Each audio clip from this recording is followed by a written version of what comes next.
பிதா குமாரன் பசுத்தாவின் நாமத்தினாலே ஆமேன். ஜெபம் செய்வோம்.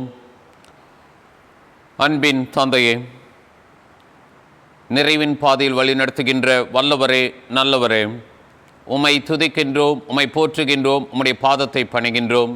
இப்போதும் உமது அடியாராக நீர் எங்களுக்கு அருட்கொடையாக கொடுத்த எங்களது குடும்பத்தின் வாலிப பிள்ளைகளோடு சேர்ந்து உம்மை தொழுது கொள்ளவும் உம்முடைய திருப்பெயரை உயர்த்தவும் நாங்கள் வருகை புரிந்திருக்கின்றோம்.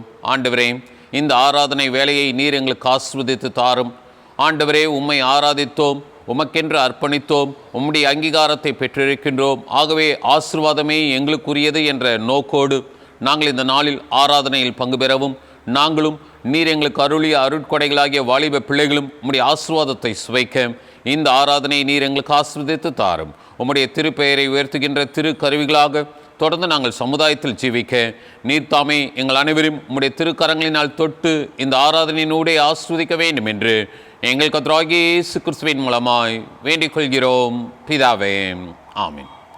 நம்முடைய ஆராதனைக்கு ஆரம்பமாக நாம் அனைவருமாக சேர்ந்து பாமாலைகளில் இரண்டாவது பாடலை பாடுவோம். பாமாலை எண் 2.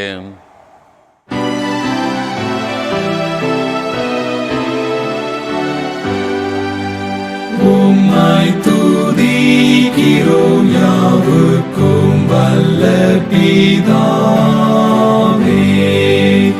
உம்மை பணிகிறோம் சுவாமி ராஜாதி ராஜாவே. உமது மகிமைக்காக கர்த்தா ஸ்தோத்திரம் சொல்லுகிறோமே.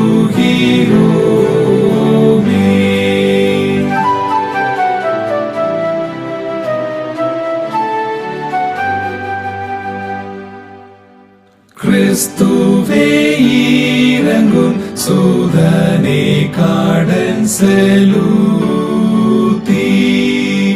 லோகத்தின் பாவத்தை நீக்கிடும் தெய்வாட்டு கூட்டி எங்கள் மனு கேளும் பிதாவினது ஆசன தோளாயிரங்கும்.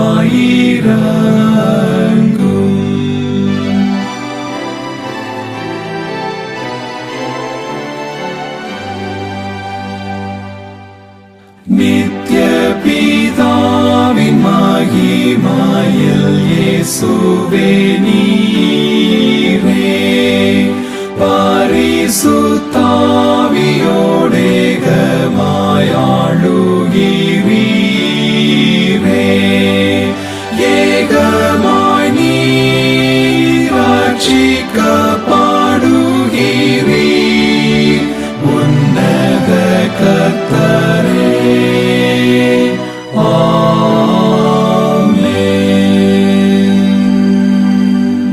நாம் அனைவருமாக சேர்ந்து இரண்டாம் ஆராதனை முறையை பின்பற்றுவோம். பக்கம் 1, இரண்டாம் ஆராதனை முறை. நாம் கடவுளை தொழுவோம்.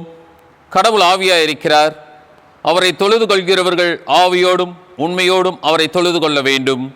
நம்முடைய பிதாவாகிய கடவுளாலும் கர்த்தராகிய இயேசு கிறிஸ்துவினாலும் உங்களுக்கு கிருபையும் சமாதானமும் உண்டாவதாக. இது கர்த்தர் உண்டு பண்ணின நாள், இதிலே களி கூர்ந்து மகிழ கடவோம். சூரியன் உதிக்கும் திசை தொடங்கி அது அஸ்தமிக்கும் திசை மட்டும் கர்த்தருடைய நாமம் துதிக்கப்படுவதாக. கடவுள் ஒளியாய் இருக்கிறார். அவரில் எவ்வளவேனும் இருள் இல்லை. அவர் ஒளியாய் இருக்கிறது போல நாமும் ஒளியிலே நடந்தால் ஒருவரோடு ஒருவர் ஐக்கியப்பட்டு இருப்போம்.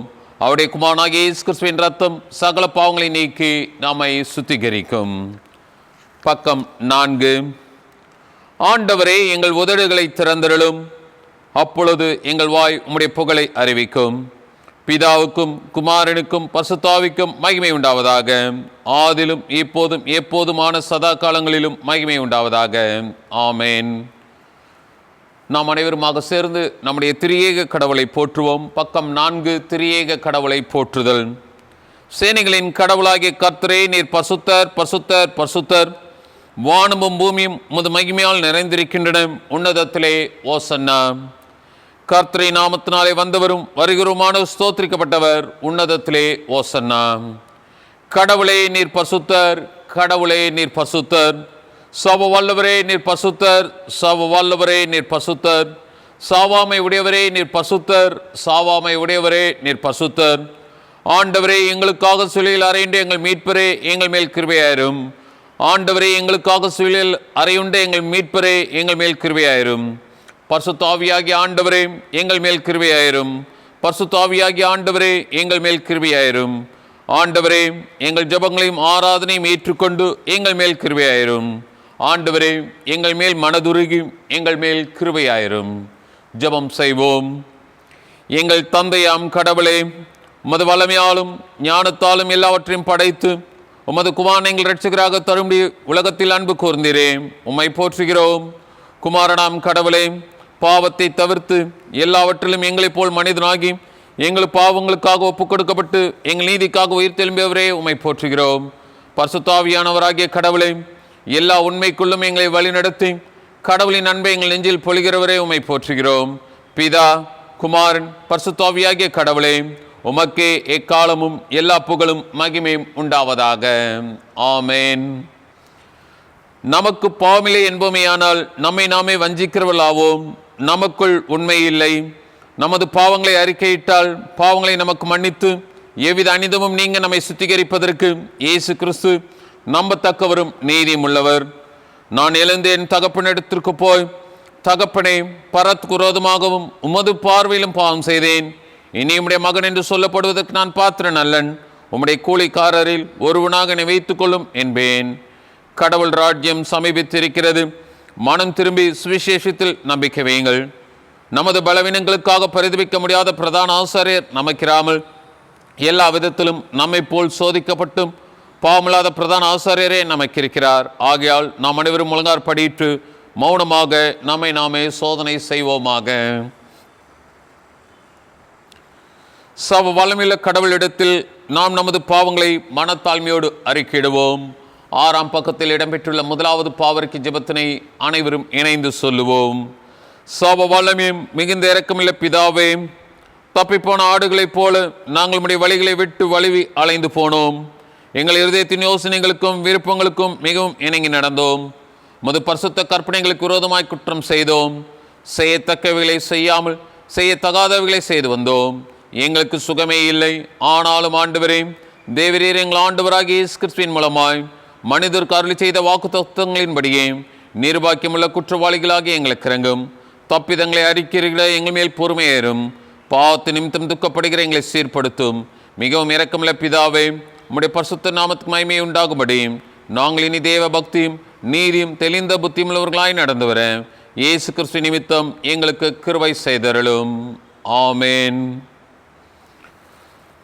சர்வ வல்லமையும் மிகுந்த இரக்கமுள்ள ஆண்டவர் மன்னிப்பையும் பாவ நிவர்த்தியும் நமக்கு கட்டளையிட்டருளையும் வாழ்க்கையை சீர்படுத்துவதற்கான காலத்தையும் தமது பரிசுத்தாவின் கிருபையையும் தேற்றுதலையும் தந்தருள்வாராக.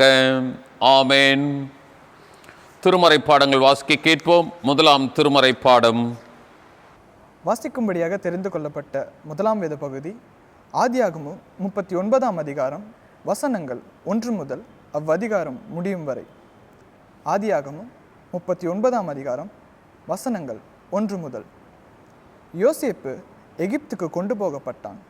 பார்வோனுடைய பிரதானியும் தலையாரிகளுக்கு அதிபதியுமாகிய போர்த்திபார் என்னும் எகிப்து தேசத்தான் அவனை அவ்விடத்திற்கு கொண்டு வந்த இஸ்மவேலரிடத்தில் விலைக்கு வாங்கினான். கர்த்தர் யோசேப்போடே இருந்தார். அவன் காரிய சித்தியுள்ளவனானான். அவன் எகிப்தியனாகிய தன் எஜமானுடைய வீட்டிலே இருந்தான். கர்த்தர் அவனோடு இருக்கிறார் என்றும் அவன் செய்கிற யாவையும் கர்த்தர் வாய்க்க பண்ணுகிறார் என்றும் அவன் எஜமான் கண்டு யோசேப்பினிடத்தில் தயவு வைத்து அவனை தனக்கு ஊழியக்காரனும் தன் வீட்டுக்கு விசாரணைக்காரனும் ஆக்கி தனக்கு உண்டான யாவற்றையும் அவன் கையில் ஒப்புவித்தான். அவனை தன் வீட்டுக்கும் தனக்கு உண்டான எல்லாவற்றிற்கும் விசாரணைக்காரன் ஆக்கினது முதற்கொண்டு கர்த்தர் யோசேப்பின் நிமித்தம் அந்த எகிப்தியன் வீட்டை ஆசீர்வதித்தார். வீட்டிலும் வெளியிலும் அவனுக்கு உண்டானவைகள் எல்லாவற்றிலும் கர்த்தருடைய ஆசீர்வாதம் இருந்தது. ஆகையால் அவன் தனக்கு உண்டானதை எல்லாம் யோசேப்பின் கையிலே ஒப்பு கொடுத்து விட்டு தான் புசிக்கிற போஜனம் தவிர தன்னிடத்திலிருந்த மற்றொன்றை குறித்தும் விசாரியாதிருந்தான். யோசேப்பு அழகான ரூபமும் சௌந்தரிய முகமும் உள்ளவனாயிருந்தான். சில நாள் சென்ற பின் அவனுடைய எஜமானின் மனைவி யோசேப்பின் மேல் கண் போட்டு என்னோடே சயனி என்றாள். அவனோ தன் எஜமானுடைய மனைவியின் சொல்லுக்கு இணங்காமல் அவளை நோக்கி, இதோ வீட்டிலே என்னிடத்தில் இருக்கிறவைகளில் யாதொன்றை குறித்தும் என் ஆண்டவன் விசாரியாமல் தமக்கு உண்டான எல்லாவற்றையும் என் கையில் ஒப்பித்திருக்கிறார். இந்த வீட்டிலே என்னிலும் பெரியவன் இல்லை. நீ அவருடைய மனைவியாயிருக்கிறபடியால் உன்னை தவிர வேறொன்றையும் அவர் எனக்கு விலக்கி வைக்கவில்லை. இப்படி இருக்க நான் இத்தனை பெரிய பொல்லாங்குக்கு உடன்பட்டு தேவனுக்கு விரோதமாய் பாவம் செய்வது எப்படி என்றான். அவள் நித்தம் யோசேப்போடே இப்படி பேசிக்கொண்டு வந்தும் அவன் அவளுடனே சயனிக்கவும் அவளுடனே இருக்கவும் சம்மதிக்கவில்லை. இப்படி இருக்கும்போது ஒரு நாள் அவன் தன் வேலையை செய்கிறதற்கு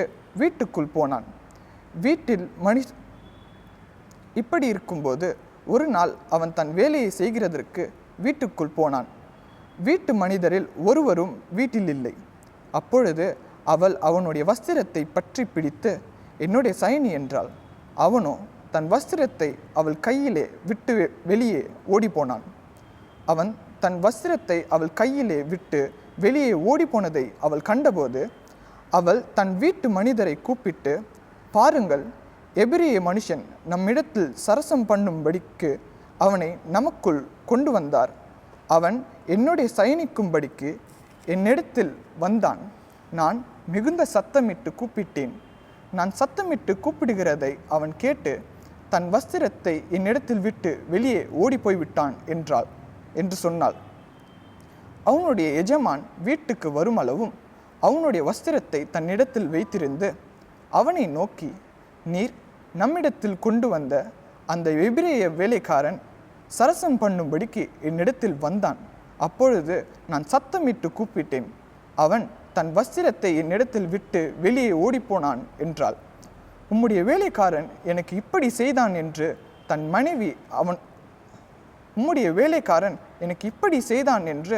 தன் மனைவி தன்னோடு சொன்ன வார்த்தைகளை அவனுடைய எஜமான் கேட்டபோது அவனுக்கு கோபம் உண்டது. யோசேப்பின் எஜமான் அவனை பிடித்து ராஜாவின் கட்டளையால் காவலில் வைக்கப்பட்டவர்கள் இருக்கும் சிறைச்சாலையிலே அவனை ஒப்புவித்தான். அந்த சிறைச்சாலையில் அவன் இருந்தான். கர்த்தரோ யோசேப்போடு இருந்து அவன் மேல் கிருபை வைத்து சிறைச்சாலை தலைவனுடைய தயவு அவனுக்கு கிடைக்கும்படி செய்தார். சிறைச்சாலை தலைவன் சிறைச்சாலையில் வைக்கப்பட்ட யாவரையும் யோசேப்பின் கையிலே ஒப்புவித்தான். அங்கே அவர்கள் செய்ததெல்லாவற்றையும் யோசேப்பு செய்வித்தான். கர்த்தர் அவனோடு இருந்தபடியினாலும் அவன் எதை செய்தாலும் அதை கர்த்தர் வாய்க்க பண்ணினபடியினாலும் அவன் வசமாயிருந்த யாதொன்றையும் குறித்து சிறைச்சாலை தலைவன் விசாரிக்கவில்லை. வாசிக்கும்படியாக தெரிந்து கொள்ளப்பட்ட 1ஆம் வேத பகுதி வாசித்தாயிற்று. தேவனுக்கு மகிமை உண்டாவதாக. ஆமென். வாசிக்கும்படியாக தெரிந்து கொள்ளப்பட்ட 2வது வேத பாடம் எபிரேயர் 12ஆம் அதிகாரம் வசனங்கள் 1 முதல் 11 முடிய. எபிரேயர் 12ஆம் அதிகாரம் வசனங்கள் 1 முதல்.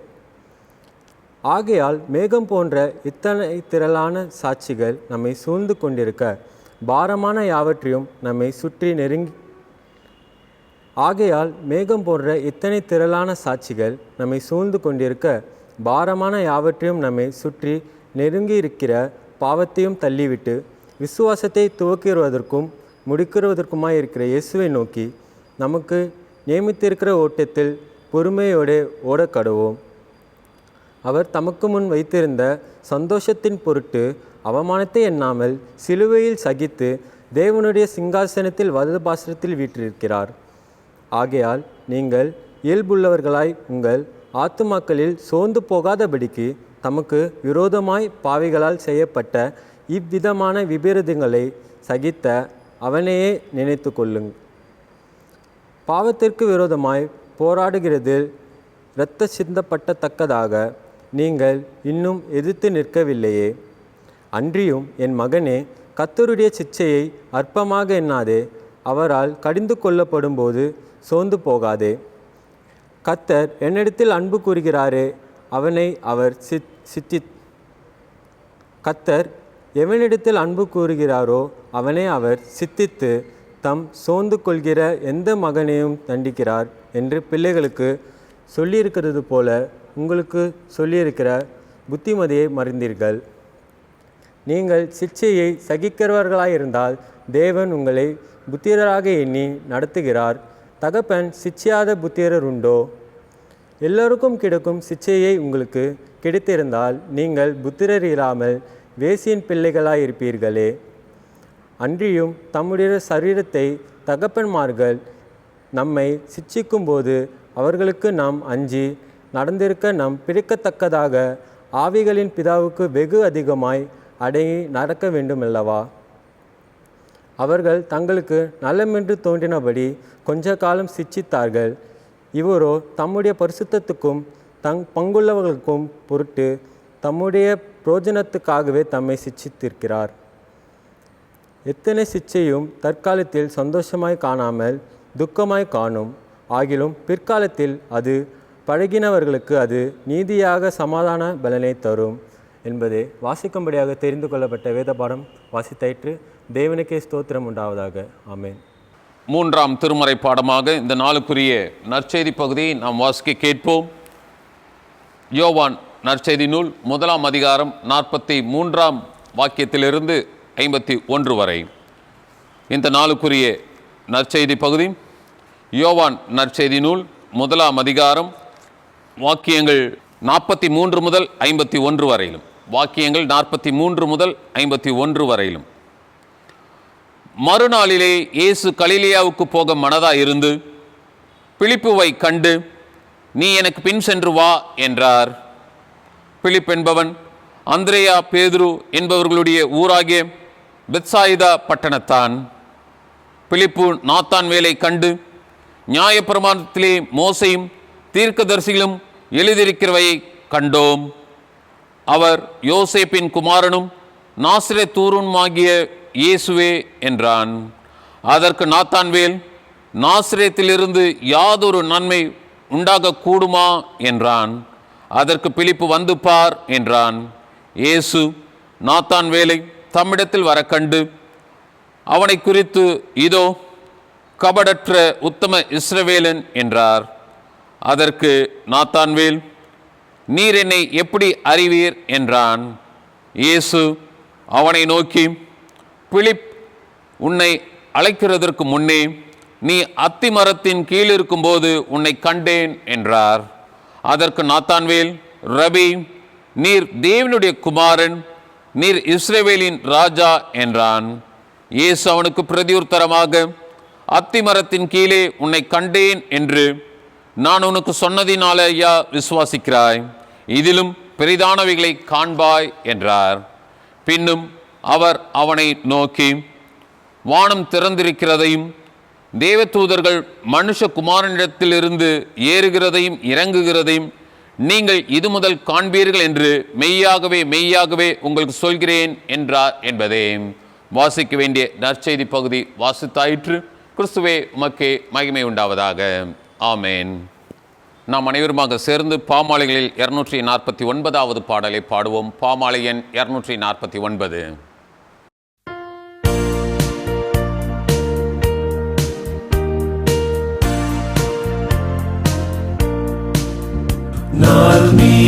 Perpacam nilu percaya virare Rajavin kodiyetri poratam seyume Senadipadi Yesu matarai mekolvar Bin veti kridam suri Sengolum ochuvar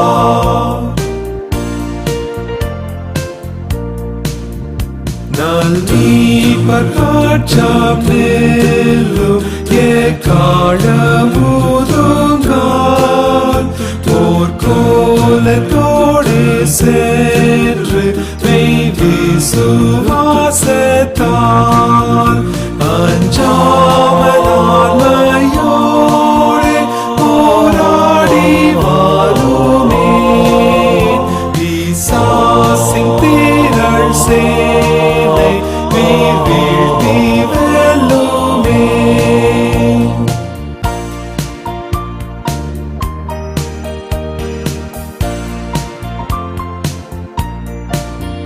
நல் மீட்பர் பட்சம் நெல்லும் எவ்வீர சூரமும் நம்பாமல் திவ்ய சக்தி பெற்றே பிரயோகியும் சர்வாயுதத்தையும்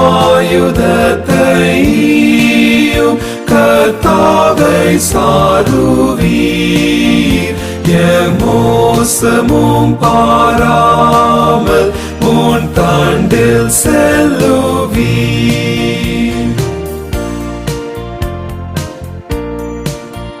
நல் மீட்பர் பட்சம் நெல்லும் போராட்டம் ஓயுமே. வெம்போரின் கோஷ்டம் வெற்றி பாட்டாக மாறுமே. மேற்கொள்ளும் வீரர் ஜீவ போர் கிரீடம் சூடுவார். விண்லோகநாதரோடு வீட்டர சாடுவார். ஜெபம் செய்வோம். அன்பின் தந்தையே, குடும்ப வாழ்க்கையில் அருட்கொடையாக வாலிப பிள்ளைகளை எங்களுக்கென்று தந்திருப்பவரே, தந்த உம்முடைய திரு கரங்களுக்கு இந்த நாளில் இந்த நேரத்தில் திருச்சபை குடும்பமாக நன்றி படையலை எடுக்கின்றோம். ஆண்டவரே, வாலிப பிள்ளைகள் தங்களது வலிமையை தங்களது வல்லமையை வல்லவரின் திரு கரத்தை பற்றி பிடித்து கொண்டு வெளிப்படுத்தவும், அதன் மூலமாக வளமான வாழ்க்கையை நலமான வாழ்க்கையை தங்களுக்குரிய வாழ்க்கையாக பெற்றுக்கொள்ளும் நீர் அருள் தாரும். ஆண்டவரே, வாலிப பிள்ளைகள் சந்திக்கின்ற சோதனைகளில் எல்லாம் அவர்கள் உம்முடைய போதனையை பெற்றுக்கொண்டு அந்த சோதனைகளின் ஊடே உம்முடைய போதனையை அதிகமாக உயர்த்தி பார்த்து உம்முடைய போதனைக்கே உரிய இடத்தை கொடுத்து அதில் வேதனையை உற்று நோக்காமல் தங்களது வாழ்க்கையில் சாதனையை படைக்க உம்முடைய அடியாரை நீர் ஆஸ்வதிக்கும்படியாக நாங்கள் ஜெபிக்கின்றோம். சோதனை உண்டு, அதில் இறைவன் தருகின்ற போதனை உண்டு. அந்த போதனையை பெற்றுக்கொண்டு நாங்கள் சாதனை படைப்போம், சரித்திர வாழ்க்கை வாழ்வோம் என்று அவர்கள் ஜீவிக்க உம்முடைய திருவார்த்தையை இந்த நாளில் உம்முடைய அடியாருக்கு குறிப்பாகவும் சிறப்பாகவும் வாலிப பிள்ளைகளுக்கு நேர் கொடுக்கும்படியாக நாங்கள் ஜெபிக்கின்றோம். வார்த்தைகளை பெற்றுக்கொண்டு நாங்கள் அனைவரும் எங்களது குடும்பத்தின் வாலிப பிள்ளைகளும் சிறந்த வாழ்க்கை வாழ நீர் எங்களை வழிநடத்த வேண்டும் என்று எங்கள் கர்த்தராகிய இயேசு கிறிஸ்துவின் மூலமாய் வேண்டிக் கொள்கிறோம் பிதாவே, ஆமென். கிறிஸ்துவுக்குள் அருமையானவர்களே, உங்கள் அனைவரையும் கர்த்தராகிய இயேசு கிறிஸ்துவின் திருப்பெயரில் வாழ்த்துகின்றேன். நம்முடைய சென்னை பேராயத்தில் இந்த ஞாயிறு என்பது வாலிபர் ஞாயிறாக ஆசரிக்கப்படுகின்றது. நம்முடைய திருச்சபை குடும்பத்தில் வாலிப பிள்ளைகளின் ஈடுபாடு என்பது செயல்பாடு என்பது வழிபாட்டிலும் வெளிப்படுத்தப்பட வேண்டும் என்பதற்காக இந்த சிறப்பு ஞாயிறு என்பது நம்முடைய சென்னை பேராயத்தின் மூலமாக நமக்கு அருளப்பட்டிருக்கின்றது. இத்தகைய சிறப்பு ஞாயிற்றை பெற்றமைக்காக நாம் முதலாவதாக கடவுளுக்கு நன்றி செலுத்த வேண்டும். அடுத்து நம்முடைய குடும்ப வாழ்க்கையில் கணவனும் மனைவியாக இணைந்த பிறகு கடவுள் நமக்கு குழந்தை செல்வங்களை அவரது அருட்கொடையாக தருகின்றார். அவரது ப்ராப்பர்ட்டி, அவரது சொத்து என்று சொல்லத்தக்க விதத்தில் அதனை தருகின்றார். அந்த பிள்ளைகள் பருவங்களை கடந்து வரும்போது நாம் அவர்களுக்கு பாசத்தை பொழிகின்றோம், பல காரியங்களை அவர்களுக்கு தருகின்றோம். அதில் மிகவும் குறிப்பிடத்தக்க சிறப்பான பருவம் வாலிப பருவம். ஏனென்றால் எந்த ஒரு மகன் எந்த ஒரு மகள் வாலிப பருவத்தில் அதிகமாக கடவுளை முக்கியப்படுத்துகின்றானோ அவன் எதிர்காலத்தில் சிறந்தவனாக, சிறந்த திருச்சுவை தூணாக, குடிமகனாக ஜீவிக்க முடியும்.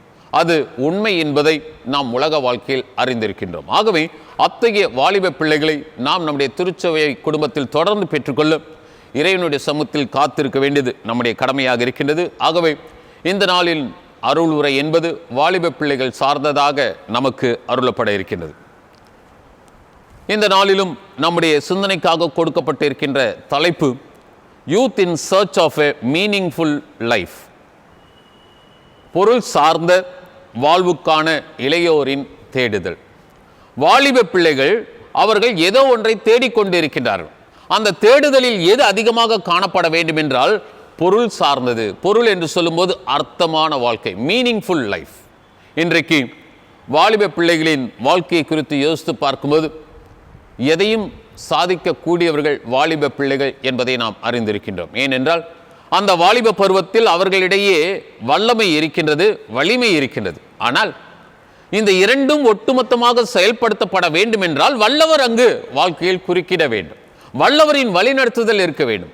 அந்த வல்லவரின் வழிநடத்துதல் இருந்தால்தான் வலுவாத வாழ்க்கை அவர்களது வாழ்க்கையாக காணப்படும். ஆகவே இந்த நாளில் வாலிப பிள்ளைகள் தங்களது வாழ்க்கையை அலங்கரித்துக் கொள்வதற்காக, வாலிப பிள்ளைகள் தங்களது வாழ்க்கையை ஆண்டவரின் திருப்பெயரில் அங்கீகரித்துக் கொள்வதற்காக இந்த அருள் உரையானது நமக்கு கொடுக்கப்பட்டிருக்கின்றது. வாசிக்கேட்ட நற்செய்தி பகுதியிலும் பழைய ஏற்பாட்டு பகுதியிலும் கடவுள் எப்படியாக வாலிப பருவத்தில் செயல்படுகின்றார், எத்தகைய அழைப்பு கொடுக்கின்றார் என்பதை பார்க்கின்றோம்.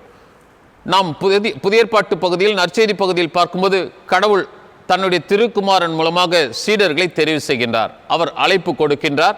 அந்த அழைப்பை சீடர்கள் ஏற்றுக்கொள்கின்றார்கள், அர்ப்பணிக்கின்றார்கள். அவ்வாறே பழைய ஏற்பாட்டு பகுதிக்கு கடந்து வருவோம் என்றால் யோசேப்பு என்ற வாலிபனை பார்க்கின்றோம்.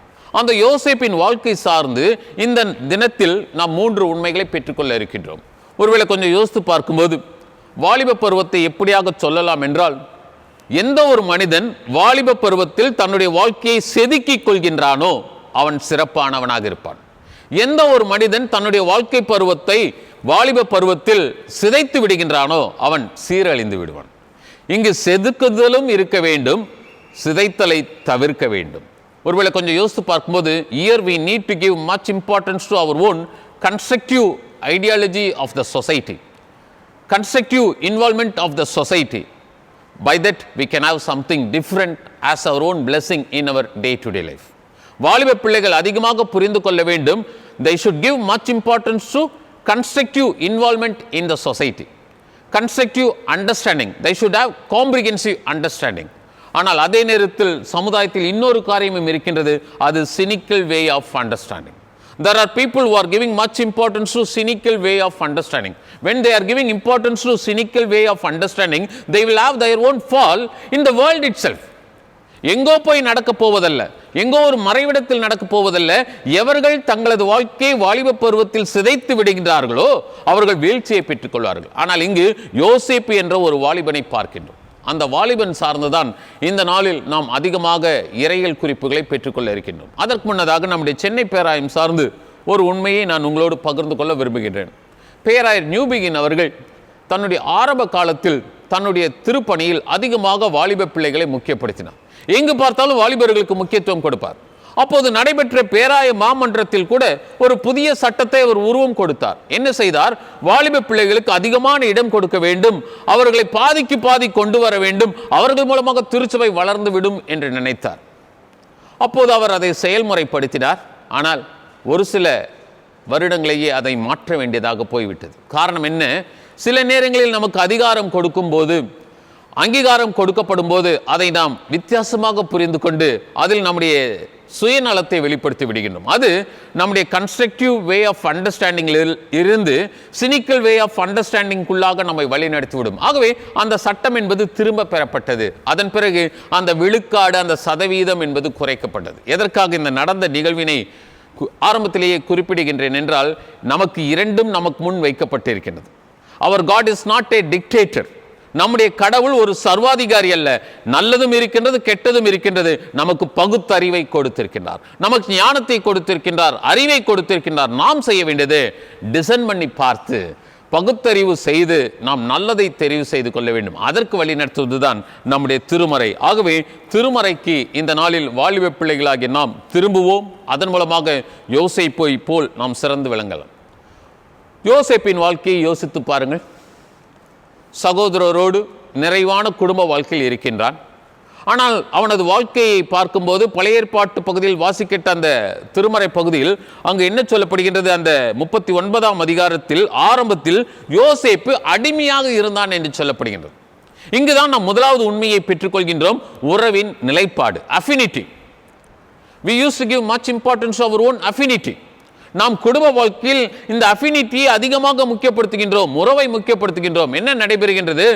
ஒரு பெற்றோரின் பிள்ளைகளாக அனைவரும் இருக்கின்றார்கள். ஆனால் அனைவருக்கும் யோசேப்பின் மேல் ஒரு தனிப்பட்ட தவறான எண்ணம் வந்து விடுகின்றது. அவன் நிறைவான மனிதனாக இருக்கின்றான், அவனை தந்தை அதிகமாக நேசிக்கின்றார். ஆகவே உடன் பிறந்த சகோதரர்களுக்கு அது வித்தியாசமானதாக காணப்படுகின்றது.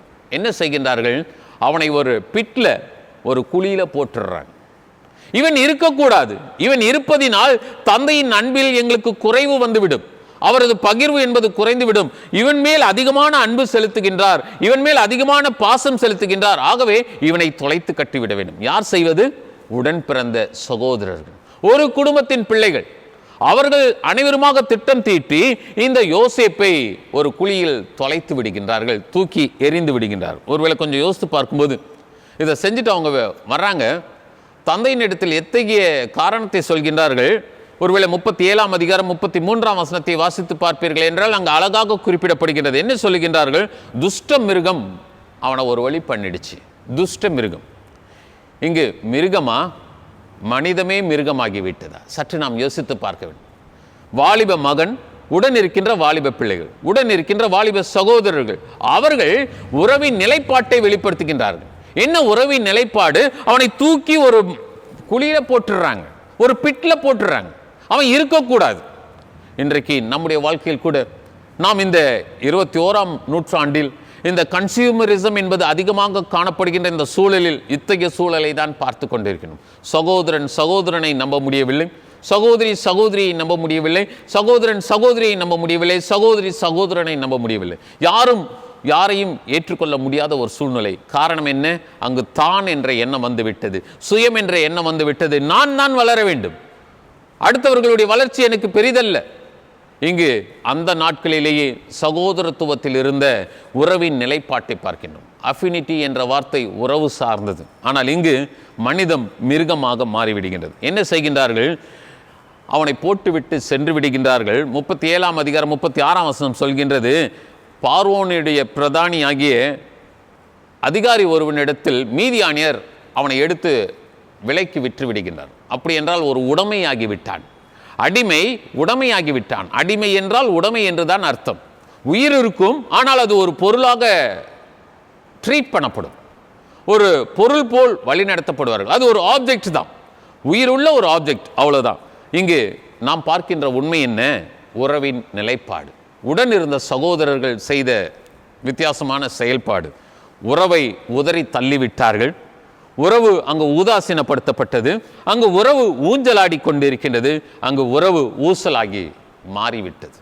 இன்றைக்கு நம்முடைய வாழ்க்கையில் வாலிப பிள்ளைகளாகிய நாம் இதை அதிகமாக புரிந்து கொள்ள வேண்டும். ஆனால் யோசேப்பு குறித்து 39ஆம் அதிகாரம் அதிகமாக சொல்கின்றது, கர்த்தர் யோசேப்போடு கூட இருந்தார், யோசேப்பு கர்த்தரோடு இருந்தான். கிறிஸ்துவுக்குள் அருமையானவர்களே, இன்றைக்கு சூழல் மலிந்து விட்டது.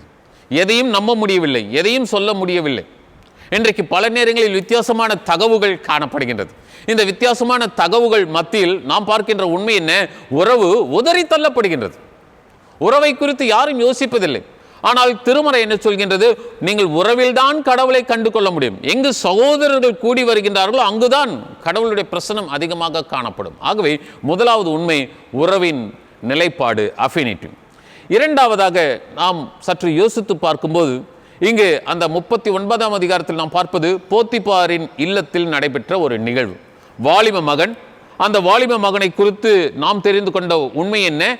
அதிகாரியின் வீட்டில் இருக்கின்றான், ஒரு சிறந்த தலைவரின் வீட்டில் இருக்கின்றான், ஆனால் அடிமையாக இருக்கின்றான். அடிமை என்று சொல்லும்போது வாய் திறப்பதற்கு, பேசுவதற்கு எந்த உரிமையும் கிடையாது, எந்த உறவும் கிடையாது. மாறாக ஒரு பொருளாக சொல்லப்படுகின்ற செயல்களை எல்லாம் செய்ய வேண்டும். இங்கு உறவு உதறி தள்ளப்பட்ட சூழலில் அவன் வேலை செய்வதற்காக அங்கு வந்திருக்கின்றான். அங்கு நாம் பார்க்கின்ற உண்மை என்ன? திருமறை அழகாக சொல்கின்றது. 39ஆம் அதிகாரம் 2ஆம் வசனம் சொல்லுகின்றது, கர்த்தர் மோசேயோடு இருந்தான், அவன் காரிய சித்தி உள்ளவனானான், அவன் எகிப்தனாகிய தன் எஜமானுடைய வீட்டிலே இருந்தான். ஒரு எஜமானுடைய வீட்டில் இருக்கின்றான், அங்கு காரிய சித்தியாக இருக்கின்றான். அவன் செய்வதெல்லாம் வாய்க்கின்றது, அவன் செய்வதெல்லாம் நல்லதாக தெரிகின்றது. இதை அவர்கள் பார்க்கின்றார். ஒருவேளை அந்த போத்திபார் அந்த அதிகாரி வாழ்க்கையில் அவர் பெற்றுக்கொண்ட உண்மை என்ன? he realized the role of God in the life of Joseph. இன்றைக்கு வாலிப பிள்ளைகளாகிய நம்முடைய வாழ்க்கையில் people should realize the role of God in our own life. இன்றைக்கு வாலிப பிள்ளைகளாக இருக்கின்ற நம்முடைய வாழ்க்கை பருவத்தில், இந்த வாலிப பருவத்தில் மற்றவர்கள் புரிந்து கொள்ள வேண்டும், இவர்கள் கடவுளோடு இருக்கின்றார்கள், கடவுள் இவர்களோடு இருக்கின்றார். அன்றைக்கு யோசேப்புக்கு சொல்லப்பட்ட உண்மை என்ன? அவன் கடவுளோடு இருந்தான், கடவுள் அவனோடு இருந்தான். ஒரு 6ஆம் வசனத்தை பார்க்கும்போது அங்கே அழகாக குறிப்பிடப்படுகின்றது. பவர் டிரான்ஸ்லேஷன்லையும் இருக்குது, நியூ டிரான்ஸ்லேஷன்லையும் இருக்குது. பவர் டிரான்ஸ்லேஷனில் இப்படி சொல்லப்படுகிறது, யோசேப்பு அழகான ரூபமும் சௌந்தரிய முகமும் உள்ளவனாக இருந்தான். நியூ டிரான்ஸ்லேஷனில் எப்படி சொல்லப்படுதுன்னா, நல்ல உடற்கட்டும் அழகிய தோற்றம் கொண்டவனாக இருந்தான். நல்ல உடற்கட்டு. இன்னைக்கு யோசித்து பாருங்க, வாலிப பிள்ளைகள் தங்களது வாலிப பருவத்தில் அதிகமாக முக்கியத்துவம் கொடுப்பது என்ன? தங்களது உடலை பாதுகாத்து கொள்ள வேண்டும், ஒரு கட்டுக்கோப்பாக இருக்க வேண்டும், ஜிம்முக்கு போறது, நம்மை நாமே அதிகமாக பராமரித்துக் கொள்வது. இங்கு யோசேப்பு என்ற வாலிபனை குறித்து திருமறை என்ன சொல்கின்றது? நல்ல உடற்கட்டுடனும், அந்த உடல் கட்டு அவனுக்கு இருக்குது, அழகிய தோற்றம் இருந்தது. ஒரு ஹேண்ட்சம் யூத் அப்படின்னு சொல்றபடி ஹேண்ட்சம் பாய் என்று சொல்கின்ற விதத்தில் அவனது வாழ்க்கை காணப்படும். ஆனால் அவனுக்கு அழகே ஆபத்தாக மாறிவிடுகிறது. அங்கு அவன் கடவுளுக்கு முன்பாக உண்மையாக இருக்கின்றான், கடவுளோடு இருக்கின்றான், கடவுள் அவனோடு இருக்கின்றான். அங்கு அவனுக்கு சோதனை வருகின்றது. கிறிஸ்துவுக்குள் அருமையானவர்களே, வாலிப பருவம் என்பது சோதனைகள் நிறைந்த பருவம். இந்த சோதனை ஆன இந்த பருவத்தில் எந்த ஒரு வாலிபன், எந்த ஒரு வாலிப மகள் சிறப்பாக நிற்கின்றார்களோ அங்கு மேலான ஆசீர்வாதம் உண்டு. இங்குதான் நாம் அதிகமாக புரிந்து கொள்ள வேண்டும். we should not have the compromising policy. நாம் அதோடு ஒத்து செல்வது, என்னுடைய வாலிப பருவத்தில் நான் தவறி விடுவேன், அதன் பிறகு சரியாகி விடுவேன் என்று சொல்வோம் என்றால், தவறியவர்கள், தடுமாறியவர்கள் தாராளமாக தவறான பாதைக்கு சென்று விடுவார்.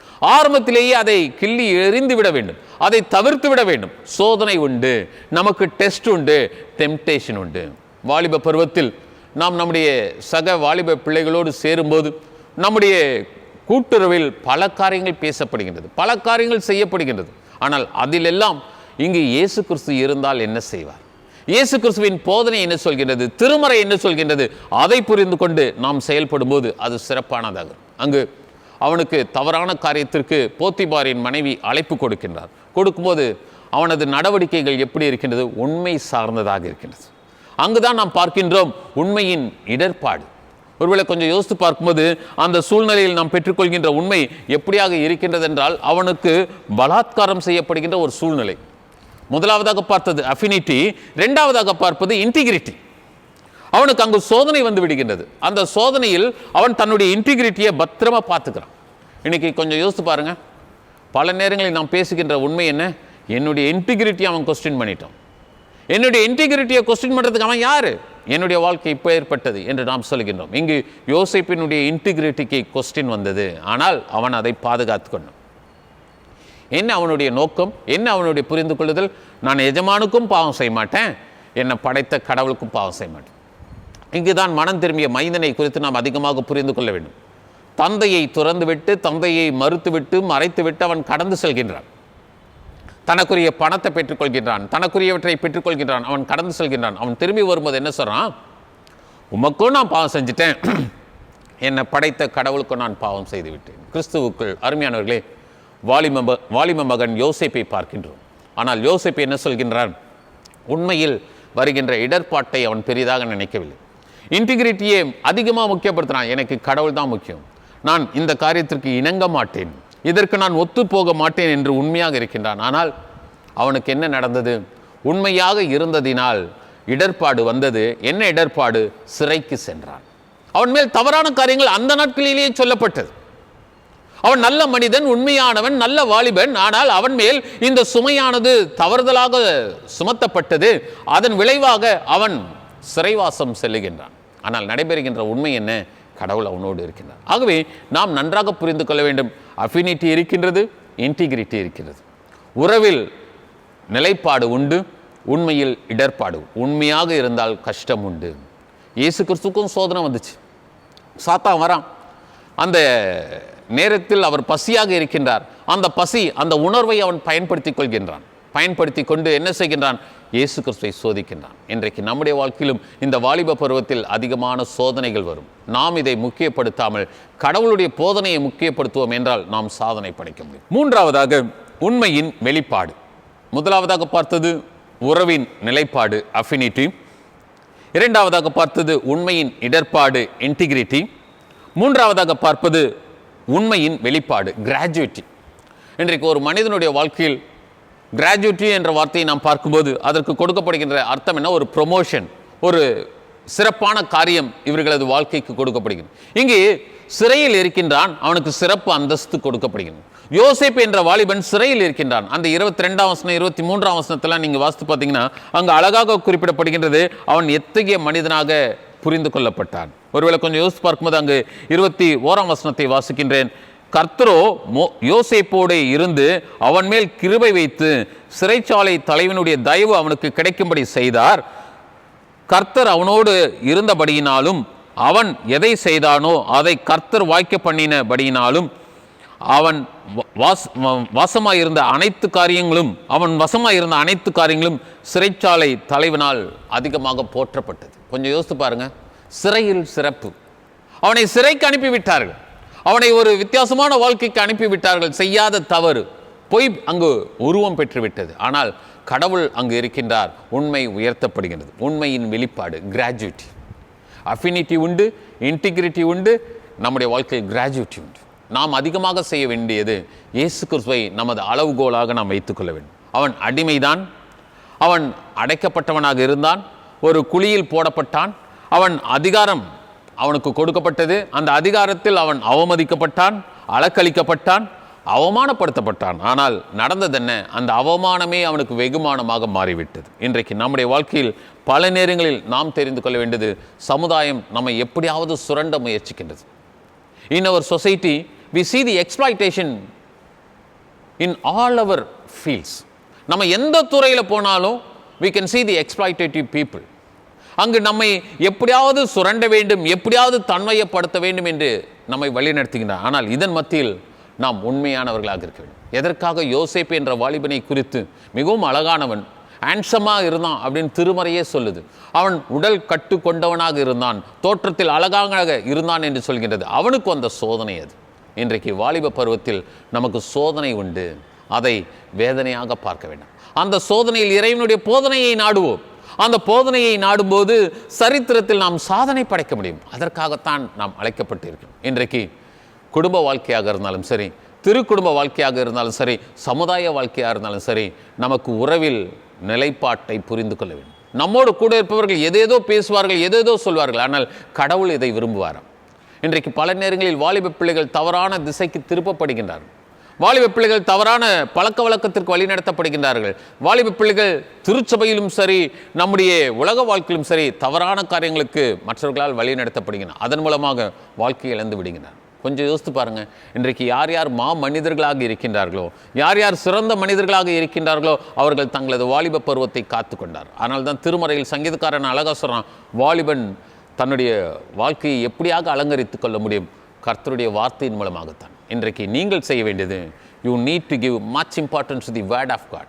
Without the word of God you cannot flourish in this world. நாம் வாலிப பருவத்தில் இதை அடிப்படையாக, அஸ்திபாரமாக, ஆணிவேராக கொண்டிருப்போம் என்றால் நம்முடைய வாழ்க்கை மரம் என்பது எப்போதும் பூத்து குலுங்கும், கனி தரக்கூடியதாக இருக்கும். அத்தகைய சிறந்த வாழ்க்கை வாழ நாம் அழைக்கப்படும்.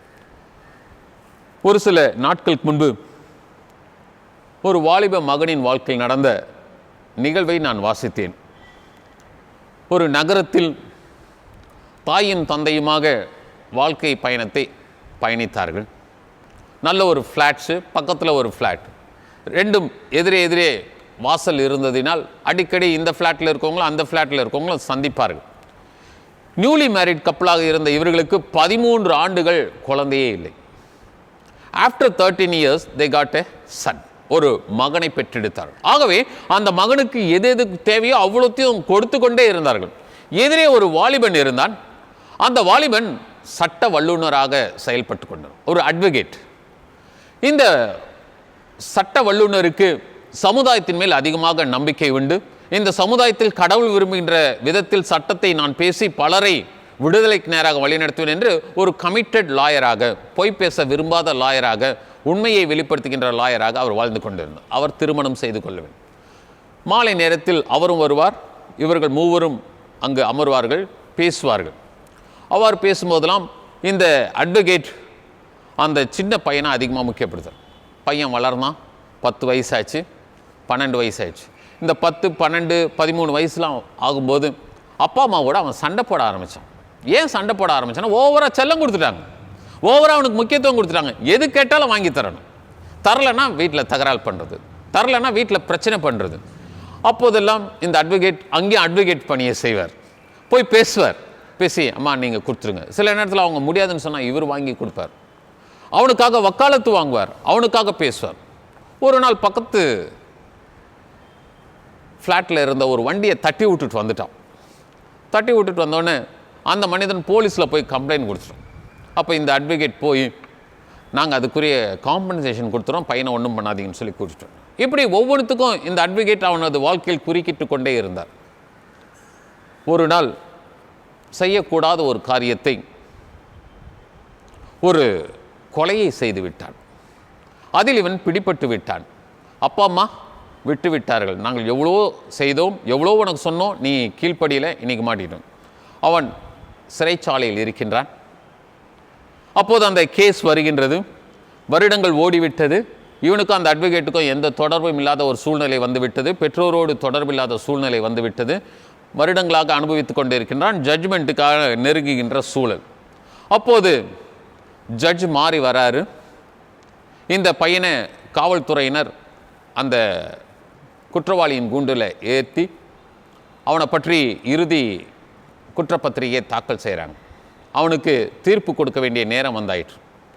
அப்போது இந்த மனிதன் தலை குனிந்தவனாக, அந்த வாலிப மகன் தலை குனிந்தவனாக அங்கு நிற்கின்றான். பெற்றோரும் அமர்ந்திருக்கின்றார்கள், பல நண்பர்களும் அமர்ந்திருக்கின்றார்கள். அனைவரையும் பார்க்கின்றான், தலை குனிந்து கொள்கின்றான், வேதனைப்படுகின்றான். என்ன ஜட்ஜ்மெண்ட் வரும்? கொலை செஞ்சதுனால என்ன தூக்கில் போட்டு விடுவார்கள், அவனுடைய லைஃப் அவனிடத்திலிருந்து பறிக்கப்படும், அவனது உயிர் பறிக்கப்படும் என்ற எண்ணம் அவனுக்கு வந்துவிட்டது. கண் கலங்குகின்றான். அப்போது தலை நிமிர்ந்து பார்க்கின்றான் ஜட்ஜை. இந்த ஜட்ஜாவது எனக்கு இறங்குவாரான். அப்போது அவன் ஜெபிக்கின்றான். அந்த ஜெபம் எடுபடவில்லை. ஜட்ஜை ஏறெடுத்து பார்த்தா யார் இவனுக்கு உதவி செஞ்சாரோ அந்த நபர் தான் அங்கு ஜட்ஜாக உட்கார்ந்துருக்கிறார். அட்வொகேட் ப்ரொமோஷன் கிடைத்து அங்கே நீதி அரசராக அமர்ந்திருக்கின்றார். உடனே இவனுக்கு ஒரு பெரிய சந்தோஷம். என்ன, எத்தனை தடவை காப்பாற்றினார், இப்பயும் என்னை காப்பாற்றிடுவார். ரொம்ப உள்ளத்தில் ஒரு அமைதியை பெற்றுக்கொண்டவனாக பார்க்குறார். ஜட்ஜ்மெண்ட் வாசிக்கப்படுது. வாசிக்கப்படும் போது ஜட்ஜு சொல்கிறாரு, இவரை தூக்கில் இட வேண்டும் என்று சொல்கின்றார்.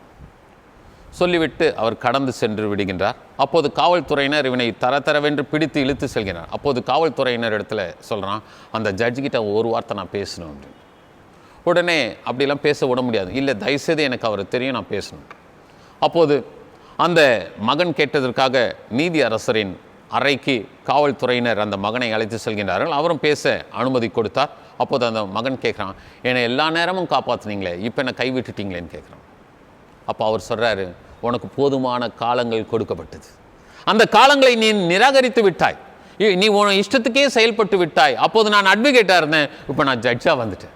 அட்வொகேட்டுடைய டியூட்டி அப்போ செஞ்சேன், இப்போ ஜட்ஜாக நான் என்னுடைய டியூட்டியை செய்கிறேன். நீ காலத்தை மதிக்கவில்லை, கடவுளை நீ மதிக்கவில்லை, ஆகவே நான் ஒன்றும் செய்ய முடியாது, மன்னிக்கவும் என்று சொல்லிவிட்டார். கிறிஸ்துவுக்குள் அருமையானவர்களே, இது நடந்த நிகழ்வு, இது உண்மையாக வாழ்க்கையில் நடந்த நிகழ்வு. இன்றைக்கு வாலிப பருவம். யாரும் நம்மை வழி நடத்தலாம், மற்றவர்கள் சொல்வதை நாம் கேட்க வேண்டாம். கடவுளுடைய வார்த்தை என்ன சொல்கின்றது? கடவுளுடைய வார்த்தைக்கு முக்கியத்துவம் கொடுக்கலாம். ஏனென்றால் நம்முடைய திருமறை சொல்கின்றது, நாம் செய்கின்ற தவறு, நாம் செய்கின்ற குற்றங்கள், நாம் செய்கின்ற பாவங்கள் நம்மை மாத்திரம் தொடர்வதில்லை, நம்முடைய குடும்பத்தையே தொடர்கின்றது.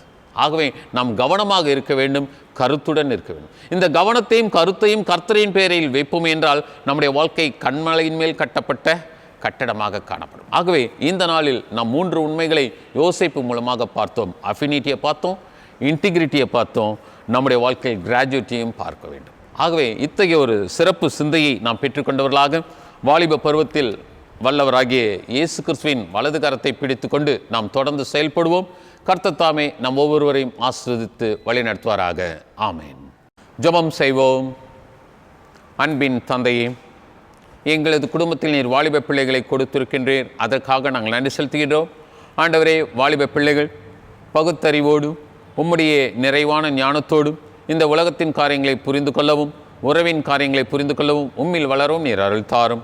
காலத்தையும் நேரத்தையும் உம்முடைய வார்த்தைகளையும் அவர்கள் முக்கியப்படுத்தி கவனத்துடன் கருத்துடன் தங்களது வாழ்க்கை பயணத்தை பயணிக்க நீர் அவர்களுக்கு அருள் புரிய வேண்டும் என்று எங்கள் ஆண்டவர் இயேசு கிறிஸ்துவின் மூலமாய் வேண்டிக் கொள்கிறோம் பிதாவே, ஆமென். கர்த்தருடைய வார்த்தையை கேட்ட நாம் அனைவருமாக சேர்ந்து அப்போஸ்தலர் விசுவாச பிரமாணத்தை ஆண்டவருடைய சமூகத்தில் பக்தி வினயத்தோடு ஏறெடுப்போம். அனைவருமாக சேர்ந்து நம்முடைய அப்போஸ்தலர் பற்றுறுதி அறிக்கையை வெளிப்படுத்துவோம். வானத்தையும் பூமியையும் படைத்து சர்வ வல்லமையுள்ள பிதாவாகிய தேவனை விசுவாசிக்கிறேன். அவருடைய ஒரே குமாரனாகிய நம்முடைய நாதர் இயேசு கிறிஸ்துவையும் விசுவாசிக்கிறேன். அவர் பசுத்தாவினாலே கன்னிமரியாள் இடத்தில் உற்பவித்து பிறந்தார். பொந்து பிலாத்துவின் காலத்தில் பாடுபட்டு சிலுவையில் அறையுண்டு மரித்து அடக்கப்பட்டப்பட்டு பாதாளத்தில் இறங்கினார். 3ஆம் நாள் மரித்தோர் இடத்திலிருந்து எழுந்தொருளினார். பரமண்டலத்துக்கேறி சர்வ வல்லமையுள்ள பிதாவாகிய தேவனுடைய வலது பாசத்தில் வீற்றிருக்கிறார். அவ்விடத்திலிருந்து உயிருள்ளோரையும் மரித்தோரையும் நியாயம் தீர்க்க வருவார். பரிசுத்தாவியும் விசுவாசிக்கிறேன். பொதுவாக இருக்கப்பட்ட சபையும் பரிசுத்தவான்களுடைய ஐக்கியமும் பாவ மன்னிப்பும் சரீர உயிர்த்தெழுதலும் நித்திய ஜீவனும் ஒன்றென்று விசுவாசிக்கிறேன். ஆமேன். இந்த நாளில் நம்முடைய திருச்சபை குடும்பத்தின் வாலிப பிள்ளைகள் சிறப்பு பாடலை பாடுவார்கள்.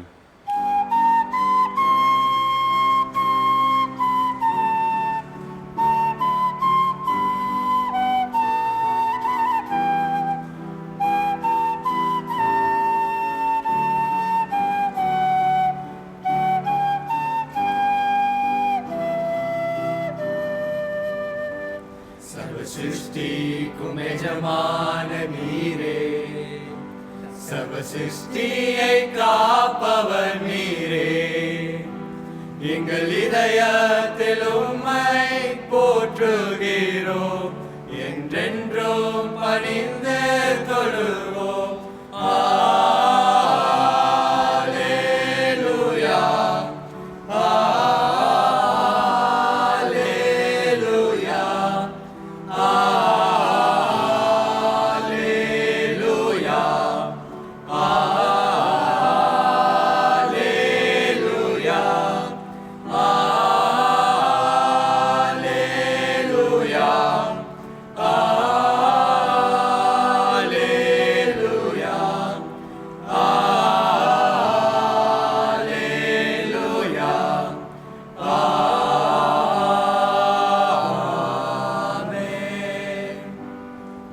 பூமி ஒழிந்து போனாலும் உம் வார்த்தை என்றும் மாறாதே, இவ்வாழ்க்கை அழிந்து மறைந்து போம், விசுவாசி என்றென்றும் நிலைப்பார்.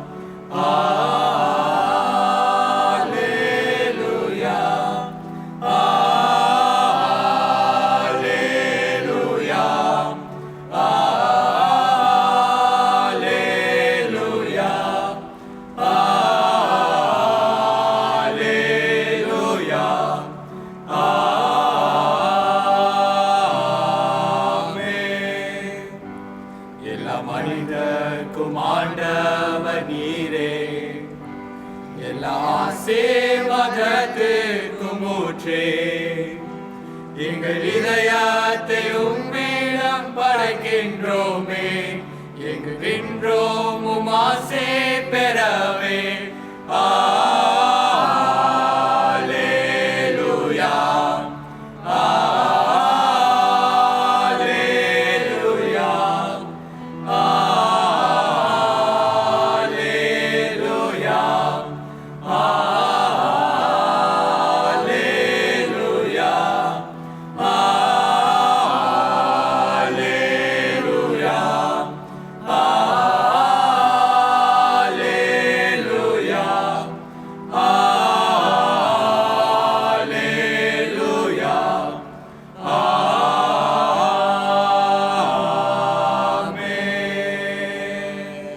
நாம் அனைவருமாக சேர்ந்து கீர்த்தனைகளில் 219வது பாடலை பாடுவோம். கீர்த்தனை எண் 219.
ஜெபம் செய்வோம். கர்த்தர் உங்களோடு இருப்பாராக, அவர் உமது ஆவியோடும் இருப்பாராக. கர்த்தாவே எங்களுக்கு இரங்கும், கிறிஸ்துவே எங்களுக்கு இரங்கும், கர்த்தாவே எங்களுக்கு இரங்கும். நாம் நம்முடைய குடும்ப ஜெபத்தை ஏறெடுப்போம்.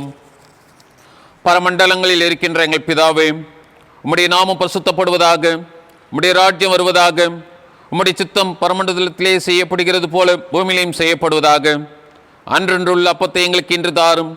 எங்களுக்கு விரோதமாய் குற்றம் செய்கிறவர்களுக்கு நாங்கள் மன்னிக்கிறது போல எங்கள் குற்றங்களை எங்களுக்கு மன்னியும்.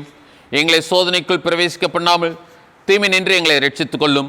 ராஜ்யமும் வல்லமையும் மகிமையும் என்றென்றைக்கும் உம்முடையவைகளே. ஆமேன். ஆண்டவரே, உமது இரக்கத்தை எங்களுக்கு காண்பியும், உம்முடைய ரட்சிப்பை எங்களுக்கு அருளி செய்யும். ஆண்டவரே, எங்களை ஆள்பவர்களை வழிநடத்தும், அவர்களுக்கு பரத்திலிருந்து வரும் ஞானத்தை கொடுத்தருளும். உம்முடைய பணிவிடைக்காரருக்கு நீதியை தரிப்பியும், நீர் தெரிந்து கொண்ட ஜனத்தை சந்தோஷப்படுத்தும்.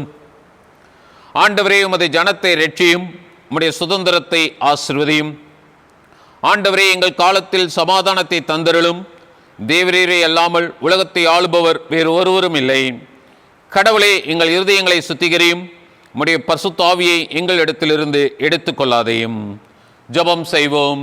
சமாதானத்திற்கு காரணரும் ஏக சிந்தையை விரும்புகிறோருமாகிய கடவுளே, உம்மை அறிவதே நித்திய ஜீவன், உம்மை சேவிப்பதே மெய் சுயாதீனம்.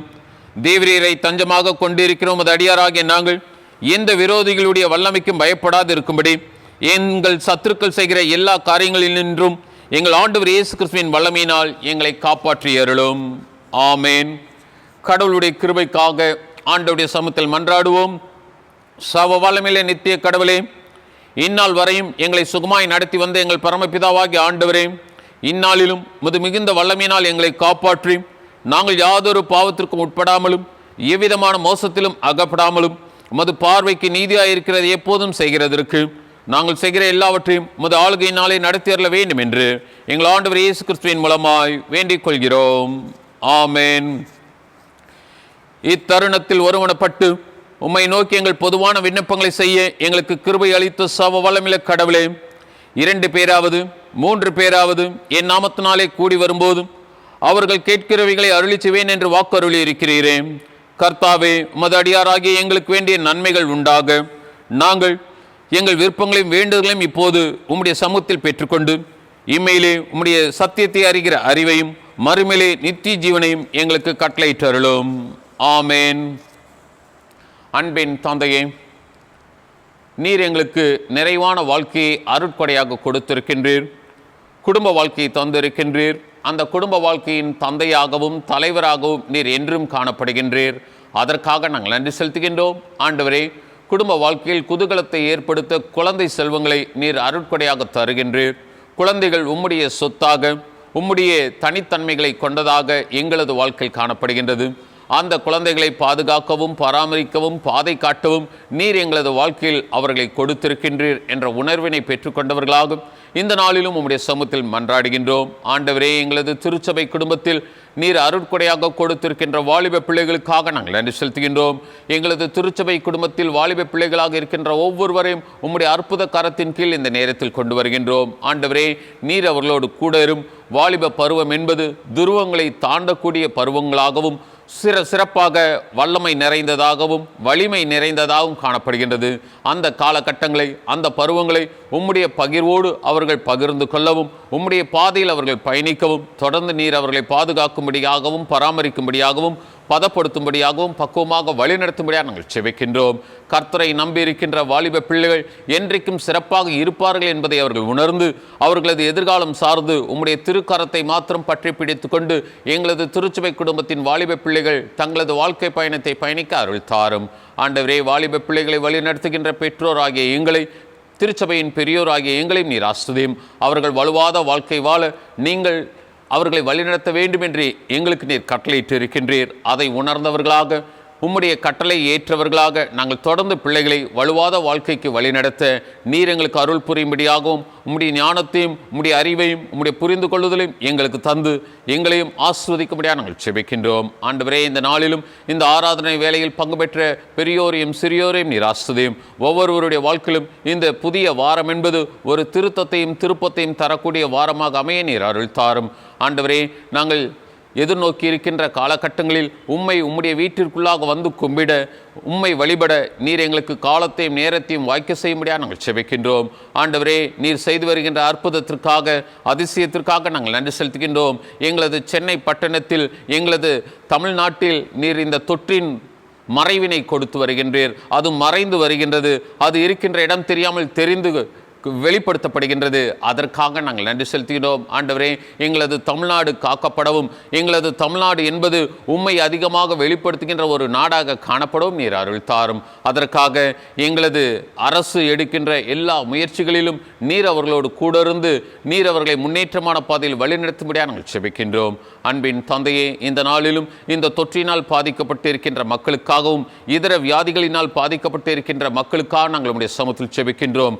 ஆண்டவரே, எங்களால் முடியாது, மருத்துவத்தால் முடியாது, எங்களது அறிவினால் ஒன்றும் சாதிக்க முடியாது. ஆனால் தந்தையே, நீர் இறங்கி உம்முடைய அடியாரை தொடும்படியாகவும் அத்தகைய இல்லங்களை நீர் சந்திக்கும்படியாகவும் அத்தகைய வியாதி படுக்கையில் இருக்கின்ற உம்முடைய அடியாரை சந்திக்கும்படியாக நாங்கள் செபிக்கின்றோம். கர்த்தர் சந்தித்தார், ஆகவே நாங்கள் சமாதானத்தை பெற்றுக்கொண்டோம், ஆரோக்கியத்தை பெற்றுக்கொண்டோம் என்று அவர்கள் சாட்சிகளாக எழுந்து நிற்க நீர் அருள் தாரும். ஆண்டவரே, எங்களது உயிர் எங்களது உடல் அனைத்தும் உம்முடைய கரங்களில் இருக்கின்றது. ஆகவே நீர் எங்களை ஆட்கொள்ளும்படியாகவும் நீர் எங்களை ஆஸ்வதிக்கும்படியாக நாங்கள் செபிக்கின்றோம். இந்த தொற்றின் காலத்தில் தங்களது பணிகளை செய்கின்ற முன்கள பணியாளர்கள் அனைவருக்காக நாங்கள் செபிக்கின்றோம். ஆண்டவரே, இந்த பணி என்பது சிறப்பானது, கஷ்டமானது, நெருக்கமானது, உருக்கமானது. ஆகவே நீர் அவர்கள் மத்தியில் பெரியவராக இருந்து அவர்களையும் அவர்களது குடும்பங்களையும் காக்கும்படியாகவும் அவர்களுக்கு இன்னும் வளமான நலமான எதிர்காலத்தை கட்டளையிடும்படியாக நாங்கள் செபிக்கின்றோம். இப்போதும் தந்தையே, எங்களையும் உடைய சமூகத்தில் தாழ்த்துகின்றோம். எங்களது வாலிப பிள்ளைகளை உடைய திருக்கரங்களை நாங்கள் ஒப்படைக்கின்றோம்.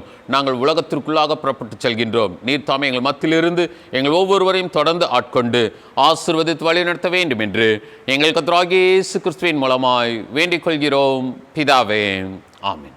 ஆண்டவர் உங்களை ஆசீர்வதித்து உங்களை காக்க கடவர். ஆண்டவர் தம்முடைய முகத்தை உங்கள் மேல் பிரகாசிப்பிக்க பண்ணி உங்கள் மேல் கிருபையா இருக்க கடவர். ஆண்டவர் தம்முடைய முகத்தை உங்கள் மேல் பிரசன்னமாக்கி எப்போதும் எப்போதும் உங்களுக்கு சமாதானம் கட்டளையிட கடவர். ஆமென். ஆராதனைக்கு நிறைவாக நாம் அனைவருமாக சேர்ந்து பாமாலைகளில் 384வது பாடலை பாடுவோம். பாமாலை எண் 384.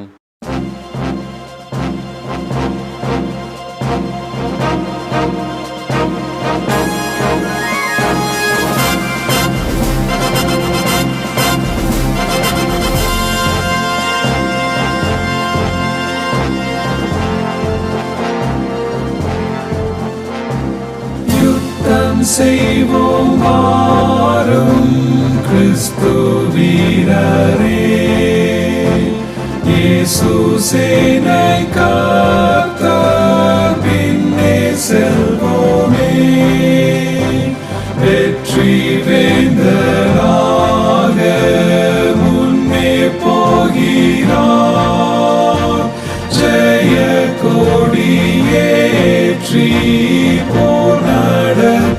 நடத்துவார். யுத்தம் செய்வோம் வாரும் கிறிஸ்து வீரரே, இயேசு சேனை காத்த பின்னே செல்வோமே.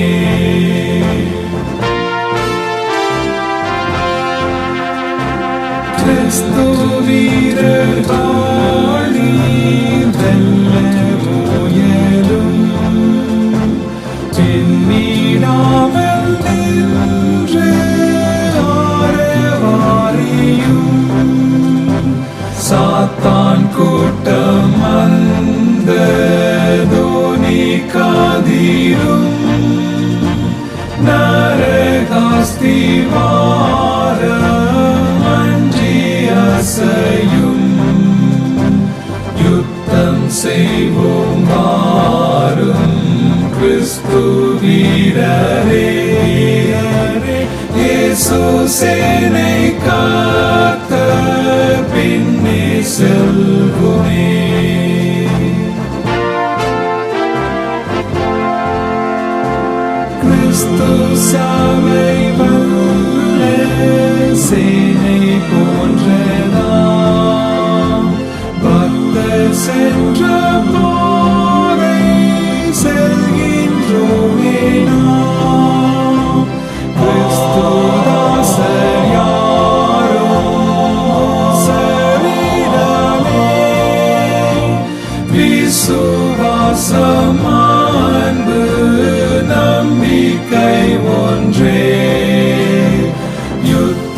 செய்வோம் வாரும் கிறிஸ்து வீரரே.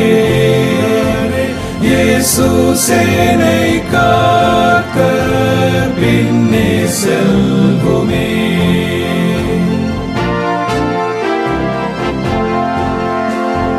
கிரீடம் ராஜமேன்மை யாவும் சீதையும் கிறிஸ்து சபைதானே என்றும் நிலைக்கும்.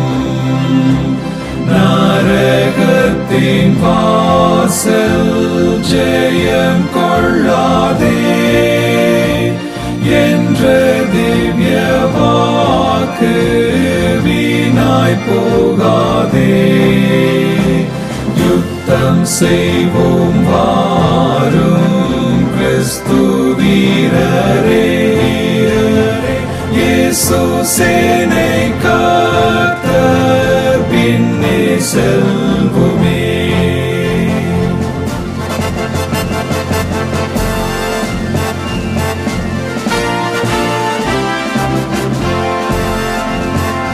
பக்தரே ஒன்றாக கூட்டம் கூடுமே. எங்களோடு சேர்ந்து ஆர்ப்பரியுமே. விண்ணோர் மண்ணோர் கூட்டம் இயேசுராயர்க்கே கீர்த்தி புகழ் மேன்மை என்றும் பாடுமே.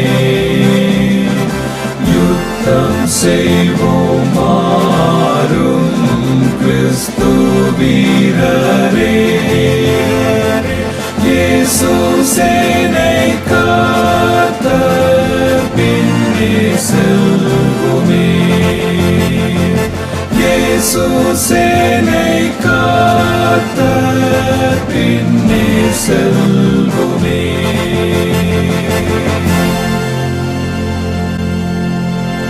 கர்த்தர் உங்களோடு இருப்பாராக, அவர் உமது ஆவியோடும் இருப்பாராக. சமாதானத்துடனே சென்று வருவோம். கர்த்தரின் திருப்பெயரில் ஆமேன்.